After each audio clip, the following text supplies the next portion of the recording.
The basic pigeonhole principle says, if you put more objects than containers into the containers, at least one container must hold at least two objects. In symbols, if n objects are placed in k boxes, and n greater than k, then some box contains greater than or equal to two objects.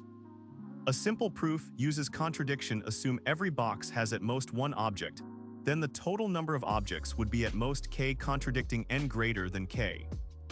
Real-world analogy: imagine a drawer with 5 pigeonholes, and you try to store 6 pairs of socks. No matter how you arrange them, one pigeonhole will end up with at least 2 socks. Elementary examples include: in a class of 31 students, 2 must share the same birth month. Because there are only 12 months with 13 playing cards drawn from a standard deck, at least 2 will have the same suit because there are only 4 suits. The generalized strong pigeonhole principle adds a quantitative bound. If n objects go into k boxes, then some box contains at least ceiling of n divided by k objects. The ceiling function rounds up to the nearest integer. Proof is similar. If every box had fewer than ceiling of n divided by k objects, then each would have at most ceiling of n divided by k-1 items, giving a total less than or equal to k times ceiling of n divided by k-1, which is less than n, a contradiction. Typical exam uses show that in any group of 100 people, at least 9 share the same birthday of the week. 7 days, ceiling of 100 divided by 7 equals 15 actually. The example can be adjusted. Or that among 51 integers, some 2 differ by a multiple of 50 because there are only 50 possible remainders modulo 50. This stronger form lets you claim not just 2 together, but at least 3, 4, and so on together depending on the numbers involved. Explanation: classic exam-type pigeonhole problems turn the principle into puzzles. Birthday problem: in a room of 23 people, the chance that 2 share a birthday exceeds 50%. The pigeonhole view: there are 365 possible birthdays. With 23 people, we only need the guarantee of a match at 366 people, but the probability argument is a refinement. Handshake lemma: in any group of n people, the total number of handshakes is n choose 2. If each person shakes hands with at most k others, then n choose 2 is less than or equal to nk over 2. Rearranging gives a bound on k. The pigeonhole idea shows that someone must have shaken hands with at least the ceiling of n-1 over 2 people. Coloring: place 10 socks in a drawer half black and half white. If you pull out 6 socks, the pigeonhole principle guarantees at least 3 of one color because there are only 2 colors. The ceiling of 6 over 2 equals 3. Integer sequences: any sequence of 51 integers contains 2 whose difference is divisible by 50. Reduce each integer modulo 50 possible remainders. With 51 numbers, 2 share the same remainder, so their difference is a multiple of 50. These problems all follow the same pattern. Identify the boxes such as months, remainders, colors, etc., and count the objects, such as people, numbers, to force a collision. The inclusion-exclusion principle tells how to count the size of a union of overlapping sets without double counting. The cardinality of a union B equals the cardinality of A plus the cardinality of B minus the cardinality of A intersect B. Derivation: add the sizes of A and B. Any element in both is counted twice, so subtract the intersection once. The cardinality of a union B union C equals the cardinality of A plus the cardinality of B plus the cardinality of C minus the sum of the cardinalities of A intersect B. A intersect C and B intersect C plus the cardinality of A intersect B intersect C. Here we first add all single sets, then subtract each pairwise overlap because each element in a double overlap was added twice, and finally add back the triple overlap. It was removed 3 times, so we need to put it back once. A Venn diagram with 3 circles visualizes the alternating plus-minus signs. Example: count numbers less than or equal to 30 that are divisible by 2 or 3. The cardinality of A equals 15 multiples of 2. The cardinality of B equals 10 multiples of 3. The cardinality of A intersect B equals 5 multiples of 6. Hence the cardinality of a union B equals 15 plus 10 minus 5 equals 20. For n sets, the inclusion-exclusion formula generalizes to an alternating sum over all possible intersections. The absolute value of the union from I equals 1 to n of a sub I equals sum from I equals 1 to n of the size of a sub I minus sum over I less than j of the size of a sub I intersect a sub j plus sum over I less than j less than k of the size of a sub I intersect a sub j intersect a sub k minus plus negative 1 to the n plus 1 times the size of a sub 1 intersect intersect a sub n. The systematic steps are: list each set and compute its cardinality. List all pairwise intersections and compute their sizes. Continue for triples, quadruples, and so on until the intersection of all n sets. Add the single set counts, subtract the pairwise totals, add the triple totals, and continue alternating signs. A practical tip: organize the data in a table where rows correspond to the number of sets in the intersection. The column sign is plus for odd size intersections and minus for even size intersections. This bookkeeping avoids missing any term and prevents sign errors. Explanation: a classic use of inclusion-exclusion is counting derangements, that is, permutations of n objects with no object staying in its original position. Let a sub I be the set of permutations where element I is fixed. We want the size of the complement of the union of a 1 through a n.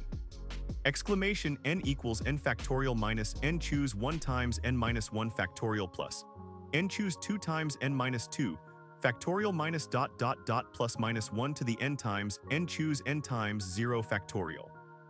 Exclamation n equals n factorial times the sum from k equals 0 to n of minus 1 to the k divided by k factorial. For n equals 4, this gives exclamation 4 equals 24 times open parenthesis 1 minus 1 plus 1 half minus 1 sixth plus 1 24th close parenthesis equals 9.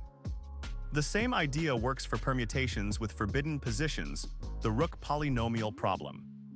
Suppose a chessboard has some squares marked as forbidden. Each forbidden square corresponds to a condition rook I cannot be placed in column J. Define sets a sub ij where the forbidden condition is violated, then apply inclusion-exclusion over all such sets to obtain the number of admissible placements. These formulas turn a seemingly hard counting problem into a manageable sum of factorial terms. When several divisibility conditions overlap, inclusion-exclusion quickly gives the count. For example, we count integers from 1 to 100 that are divisible by 2, 3, or 5. The size of set A equals the floor of 100 divided by 2, which is 50. The size of set B equals the floor of 100 divided by 3, which is 33. The size of set C equals the floor of 100 divided by 5, which is 20. Now consider the pairwise intersections. The size of the intersection of A and B equals the floor of 100 divided by 6, which is 16. These numbers are divisible by the least common multiple of 2 and 3, which is 6. The size of the intersection of A and C equals the floor of 100 divided by 10, which is 10. The size of the intersection of B and C equals the floor of 100 divided by 15, which is 6. Now consider the triple intersection. The size of the intersection of A, B, and C equals the floor of 100 divided by 30, which is 3. These numbers are divisible by 30. Applying the three-set formula, the size of the union of A, B, and C equals 50 plus 33 plus 20 minus the sum of 16, 10, and 6, plus 3, which equals 74. Thus, 74 numbers satisfy at least one of the 3 divisibility conditions, and the remaining 26 are not divisible by 2, 3, or 5. This method scales to any number of divisors. Simply compute the floor of n divided by the least common multiple for each intersection. Many exam problems require mixing complementary counting, the pigeonhole principle, and inclusion-exclusion. Example problem: show that among any 40 integers chosen from the set 1 to 100, there are 2 whose difference is a multiple of 9. A solution sketch. Step 1. Complementary view. Instead of looking directly for a pair, count how many ways we could avoid such a pair. That would mean all selected numbers have distinct residues modulo 9. Step 2. There are only 9 possible residues, 0 through 8. By the pigeonhole principle, choosing 10 numbers forces a repeat residue, hence a difference divisible by 9. Since we have 40 numbers, the condition is certainly met.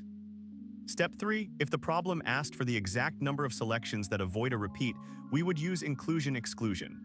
Count the selections with at most one number from each residue class, which is 9. Choose 40, 0 when 40 is greater than 9. The complement, all selections minus this, gives the required count. This demonstrates how the three ideas can be layered. Pigeonhole gives existence, inclusion-exclusion gives precise counting, and complement turns at least one into none. Another layered example, counting strings of length 6 over the set A, B, C that avoid the substring A by C. Use complementary counting. Total 3 to the 6th power minus those containing a BC, then inclusion-exclusion on the positions where a BC can appear, and finally a pigeonhole argument to prove at least one such string exists for any length greater than or equal to 3.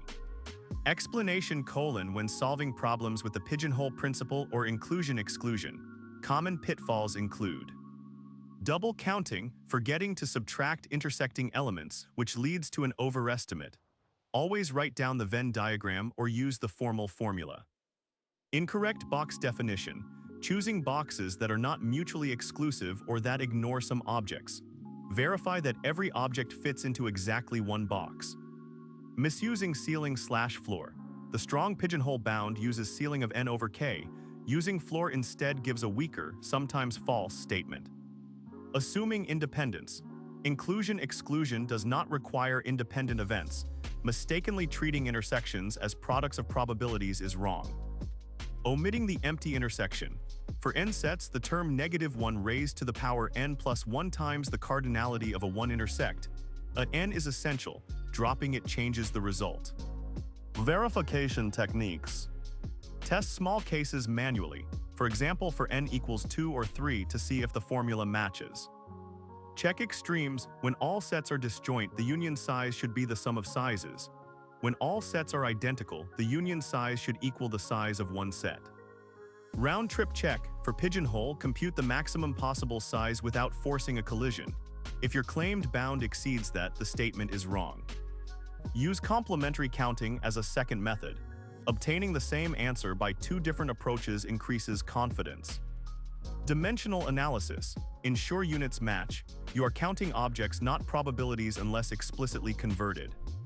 By carefully defining boxes, systematically writing out each inclusion-exclusion term, and cross-checking with simple examples, most errors can be caught before the final answer is submitted.